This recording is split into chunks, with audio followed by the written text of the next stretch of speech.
Today, everybody get hyped for Echomachine playing Pseudoregalia. Take it away, Echo. Hi. Thank you very much. I'm echomachine. I'm terrible at spiels, and I'm joined by my wonderful commentary. Hi, I am Jaxler. I've been running Pseudoregalia pretty much since release. But I like doing this category with the out of bounds and with the older patch, which we'll talk about in a sec. But thanks for having me. Yeah, it's good to have a classic in the community. I'm gonna get into this run. Run starts when I hit my button the second time because I've got to create the file first, as so. So I'm gonna be hitting that in 3, 2, 1, go. All right, good luck. Thank you. I like playing this game with big pants, but some info I've got is that the first couple minutes of the run is kind of just walking with the occasional jump. So just front loading here. If the host has anything interesting to say or read, this is like the best time in the run for it. Absolutely. Thank you, Echo. Now, as we start our day, today is a good reminder of what we are raising money for this weekend. The Hugh Lane Wellness Foundation, Pittsburgh-based nonprofit, who's been working to improve the health and well-being of LGBTQ+ and HIV-affected communities across southwestern Pennsylvania. Through their programs, including free legal aid claims, youth and family services, community health support, and affirming wellness initiatives, they serve thousands of individuals each year with a focus on equity, dignity, and belonging. And as we think about the Hugh Lane Wellness Foundation this weekend, I also want to give a big shout out to the organizers of this event, the Steel City Speedsters, a collective of runners from Pittsburgh and the surrounding areas who love going fast and breaking games, of course. You don't even have to be from Pittsburgh or Pennsylvania to be a part of the Steel City Speedsters community. You can come join our Discord. If you type !Discord in chat, that'll give you the link to join us in our community, so you can help us out or just be in tune with the events that this community is putting together more and more every year. Alright, so the run's about to get really, really fast now. So if you've never seen this game before, 3D Metroidvania, imagine Castlevania 64 if it were good. We now have the Simon Belmont, or the Richter Belmont slide. And this lets us do some really cool stuff, like this ultra right here. So you'll hear that cool little sound effect if Echo nails it. Essentially what's happening is you can jump out of the slide early. You can jump cancel it. And if you combine that with something called a gainer, which is a backflip that sends you forwards, you can preserve the speed from your slide into that gainer flip, and it lets you go really high into the air. And so that blue flip is actually something that was implemented in this most recent map patch, which was actually kind of a nerf to the amount of height this trick could get you. And we're already off, so we're not supposed to be here yet. This is the underbelly. The intended progression is to go and take on this guy called Strong Eyes. He's like a mini boss at the start of the game. But we're just not going to do that whatsoever. And so something we're going to see here a little bit as well is something called platform slide cancels, where if you do a slide off the edge of a platform, you maintain the speed. So your slide is fastest at the start of the animation and loses speed over time. So if you can cancel it early, really fast. And that's our first ability. We have Ascendant Light now, so... It causes us to kind of hop up every time we hit something in the air, which is a blessing and a curse. And part of the reason that people like to skip this route, especially in other categories, and avoid Ascendant Light for as long as possible or completely. Ooh, I'm bad at this room. It's really tight. This one sucks. It's a lot easier in full gold because you get a little more height out of the ultra, but yeah, sorry. Something I've recently been able to put into words is that I really like, personally, games with bunny hopping. I think carrying momentum is a really fun thing. And it's often only really relevant in speedrunning, in the sense that you don't have to be doing this to play the game. And this game just kind of has so many different ways to get that momentum. I can cancel that slide on the ground. I can do what Jaxler mentioned and slide off a ledge like this. I can use Coyote Time, kind of like Wile E. Coyote, to cancel my slide into a jump right after going off the ledge. And all of these things allow me to jump over and over again to carry the like slide momentum. Wow, we're doing this today. Hi. Hello. Yeah, it's worth noting that the inputs that you have to do in order to get what's called an ultra, which is kind of this like gainer flip with a ton of extra height. The inputs for that are very, very tight. There's like a quick back forth input. You have to do multiple jump inputs. And this will be our first kind of respawn warp of the run. By avoiding specific respawn triggers, we can manipulate it so that we respawn right by the bridge after getting our second ability, Solar Wind. So this is a slide and then jump. This is normally kind of hated by runners because it doesn't let us do the cool slide ultras that are a bit like kind of easier to maneuver. But because this is on map patch, they actually made it so that the upgraded like thing you get with Solar Wind allows you to have your kind of like the unnerfed ultra jump height. You can have like a ton of speed, do those like gainer flips, and we're gonna do a cool little strat right here, very old school, where you attempt to heal, which puts you in a state where you're standing on top of the pole in your like normal idle animation, and you can do like a slide jump off of it, which has always been hilarious. And now we have cling jump. So this category, all abilities, there are 10 like Metroidvania abilities that are required to get before accessing the end of the game. And in addition to that, you also need to get 5 of what are called major keys in order to unlock access to the final boss. So there's one at the top of Tower Remains that we'll get at the very end of the run. There was another one in Empty Bailey, but my guess is that we'll come back and grab that later because it'll be a bit more convenient because there's a really cool little movement line you can do through there. Yeah. And the other thing we got is Cling Gem. Cling Gem is maybe the most, if not for slide, the most broken ability in the game. It lets you wall run, and there's a lot of cheese you can do with it. It's much less important at the high level in no OOB because Cling Gem is like the primary way to get out of bounds. Yeah. But actually, when you're moving through the game normally, it's probably the worst option that you have at any given time. It's like slow, doesn't carry your momentum. Gaining height with it is pretty slow. So that bunny hop chain was sick, by the way. Well, I've been playing this game for a while, but I'm sort of live reacting to some of this new route stuff, because I kind of play on the old patches, because I'm old man shakes fist at cloud, so I'm seeing some of these like, it's not even just like new route stuff. It's just like every runner has like things they do slightly differently. Oh, I do this. Shout out, by the way, speaking of new run stuff, to Hyro, who has a completely different route in this category that's like 2 minutes faster than everybody else. Much harder. You don't get Solar Wind, but... Oh, so it like delays Solar Wind? Yeah. It delays Solar Wind and Cling, which is just like, in general, faster, because you don't have to climb the tower the first time. Ooh, I'm gonna get it. Yeah, so that was an invisible trigger, and now we're at the start of library. I did not know the trigger there was that short. That's really funny. That's awesome. But we didn't mention it, but now we have Kick, which is an ability that I'm squandering right now. But it's like the best alternative to Cling anytime you want to do basically anything.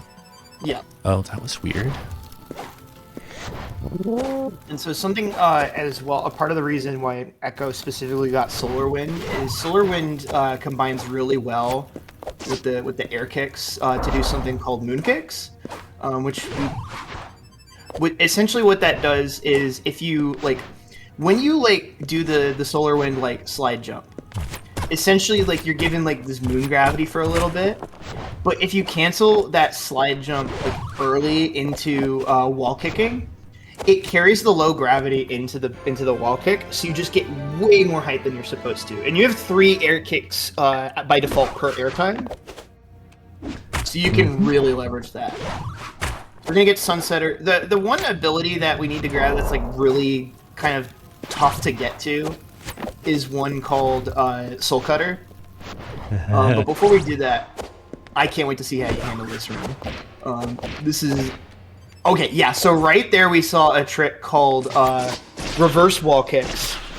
So normally the way wall kicks work is you will get kind of sent off at an angle after you air kick off of what's called the normal. So basically, like, whatever direction you're facing, it'll kind of shoot you out in the opposite direction. But if you air kick such that, like, your foot is, like, completely away from the wall, and, like, you're just going... Oh! Missed it! Evil. This strat is so sick, but you only get one shot, and it's, like, slightly evil. You can throw your weapon and then air kick, and you can snipe the lever. Unfortunate, but mad respect for going for it, because I never figured out how to do that strat. So I was like, no thanks. There's another less swag one later in the run for just hitting a switch, which is trying to do Soul Cutter as little as possible. Because Soul Cutter is the other ability that kind of... It just makes the final boss a huge headache. Because it uses up your meter that I have here on the left. We really want that meter. Yeah, I've been hitting eggs, losing time hitting those eggs specifically to get full meter so that I have it in the final boss and I do more damage. Yeah, that indignation pickup we got means that at level 3 soul, we do double damage, which is like, it's kind of this like risk reward component, which is pretty sweet. And now we're gonna go get underbelly key. Nope. Oh, right, that's right. I like doing this first. I forgot. Well, a little slow. Wow. So I was... So, look, I'm an out-of-bounds runner, so I'm used to clipping through a wall to skip this mini-boss. I did not know the trigger was that short. That's awesome. It's like, the fact that it doesn't go straight up to the doorway is like the big thing, because you'd think, like if you just walk into the room, it seems like it just locks you in the moment you walk in. But there's like one grid unit on like the floor texture where you can sunsetter up and just like fly right over it. Something else as well is that with Sunsetter, you'll notice kind of this like weird like backflip like right there that you can do, and that's just like if you try to Sunsetter mid-air, you can do I believe left trigger plus jump, and it will actually cancel you out of it, so you don't like screw yourself over. I believe that's like the intent of the mechanic, but it basically gives you another aerial resource in addition to your like air kicks, which can be really helpful for just getting like the extra little bit that you need to get up and over. It always reminds me about I got into speedrunning with Ratchet and Clank, and that game also has a mechanic where you slam the ground and you can cancel it, but if you don't in like the beginning of the animation, you just fall to your death. Very easy. Oh, yeah. So right there, those are moon kicks, and those are reverse moon kicks, which are even harder.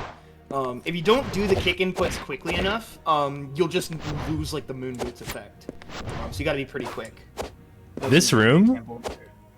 Did you see how fast that transition came on ledge? I was dying to that room with like solid like 20-minute runs. It took me so long to get it in my head that there's a ledge there. And it really good. There's just no visual. Yeah. All right, now we're in theater, which best OST in the game, and also the hardest part of the game, regardless of what. This round is new to me, but like this area is always just evil. Like look at this swinging axe room. Now, if for safety, you can also choose to like pogo off of it with your weapon. But we're gonna do kind of a classic strat here. The way theater works is there's these 3 levers that you're supposed to use to access the major key in this section. But we don't have to worry about that first one because we're basically skipping like a huge combat section by kind of going up that way.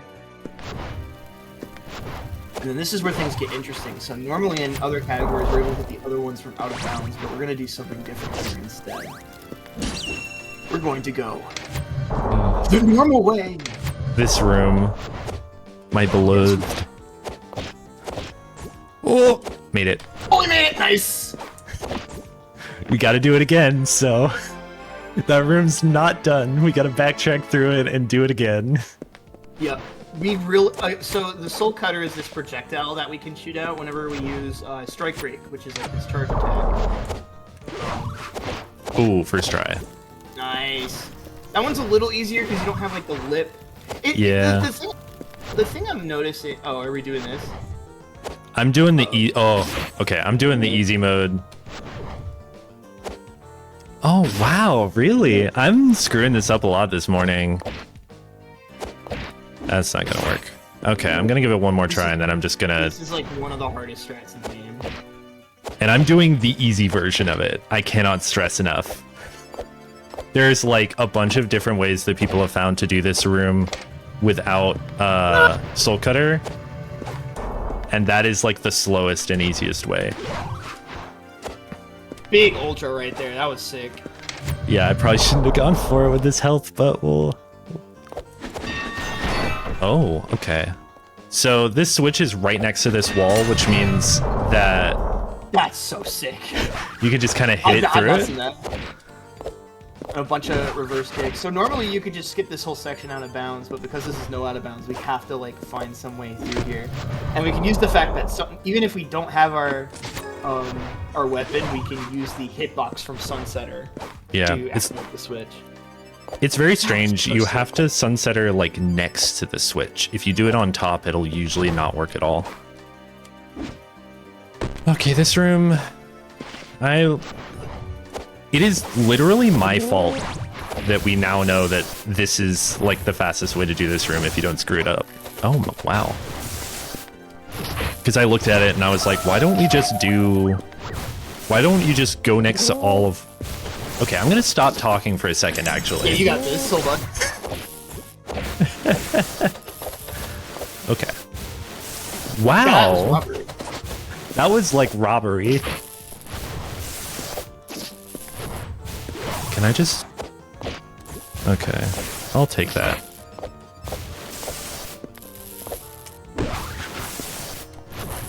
That could be fast. And I'm gonna use some meter here. Yeah. And then kill the hand. Nah. Maybe. Oh, no, you don't need to kill the hand. You're fine. Yeah, so using the air kick there. Oh, that was kind of funny. Okay, you lived! I lived. Okay, so I'm probably gonna be doing some little hits going into the final boss just to build my meter back up. Because usually we want to do plenty of enemies in Bailey. Yeah, I don't know if I'm gonna be hitting Bailey though. I'm probably just gonna hit the princess a bit. So we have basically everything now except for our last major key, which is in Empty Bailey. Nice moon kicks. Yeah. I can't emphasize enough how hard reverse moon kicks are, by the way. Those are like really, really tricky to get down. I kind of disagree. I picked up reverse kicks pretty quickly for most people, I think. Yeah, but you also run rack 1. Like No, I don't. Not anymore. My hands can't do that.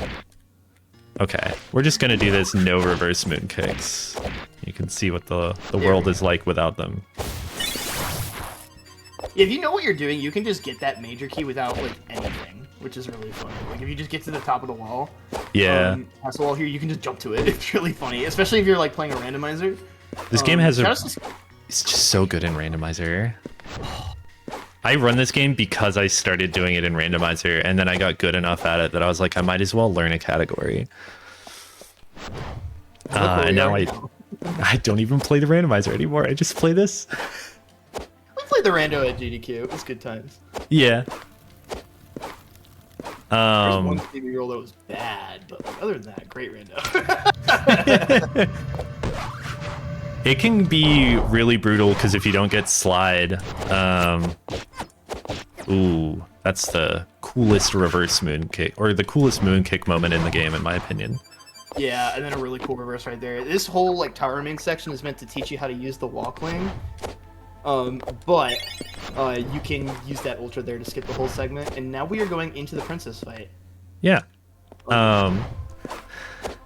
That both Would you like cutscenes to in this take a game have huge bugs with skipping them, and I just Oh, yeah, want to yeah.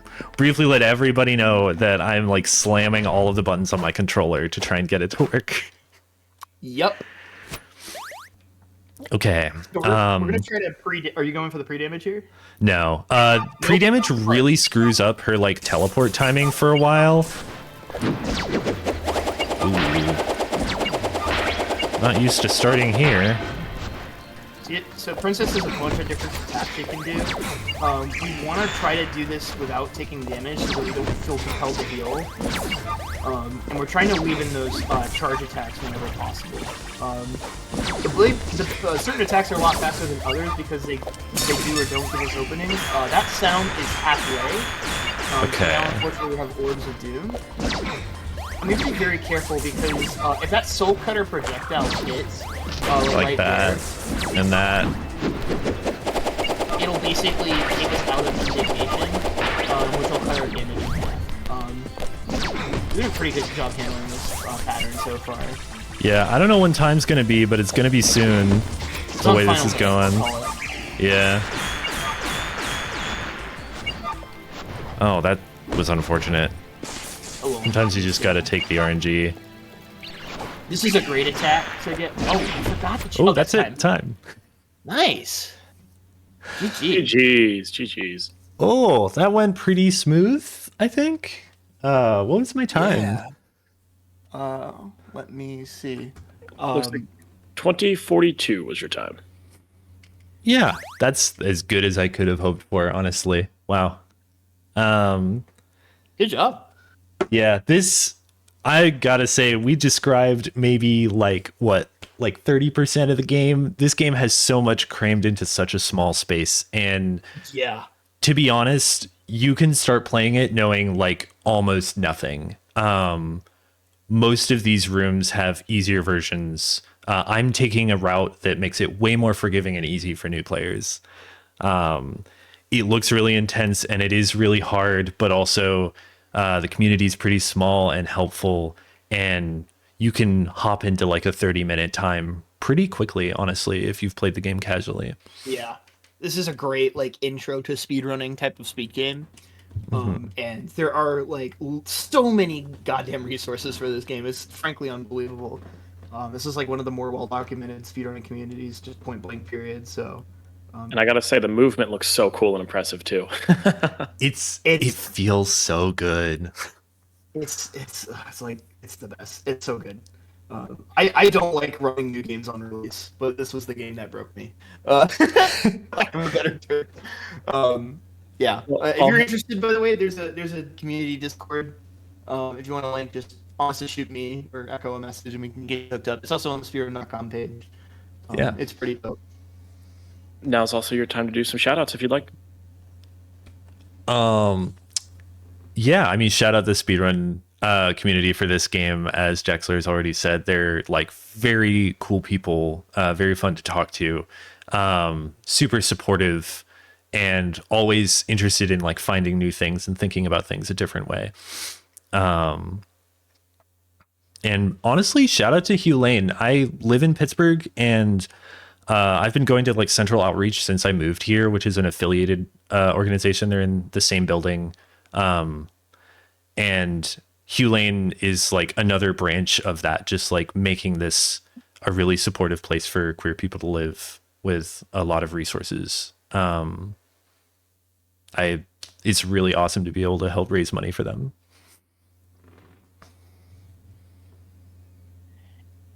Yeah, absolutely. Yeah, I also, couldn't have said it better myself. Thank you. I Jackson? mentioned as well. I just want to make sure it's not forgotten as well. Echo is actually going to be doing this run on Cross Fatales coming up soon. Oh yeah, that's true. So That will be on the there will be a gamesdonequick.com/schedule with that. You should go check that out because that will be really, really cool. So stay tuned for that too. Shout out Going Pepsi. Shout out Lil Bun. Shout out all the runners of this game. Absolutely. Shout out and Hyro for pushing this game into miserable territory, which all speedrunners must do. Yeah. Pain. Huge respect. Like, Huge respect, unironic, but also huge respect. Take a break. Yeah. Take a nap. Something. More gambling. I don't condone gambling, but in the context of speedrunning, it's a great way to get that human urge out of your system. Yeah, and someone please tell Outlier to come back down to reality. That would also be awesome too. Awesome. Well, thank you two so much. I appreciate it. Let's give it up one more time for that fantastic Pseudoregalia run in chat. Thank you guys so much.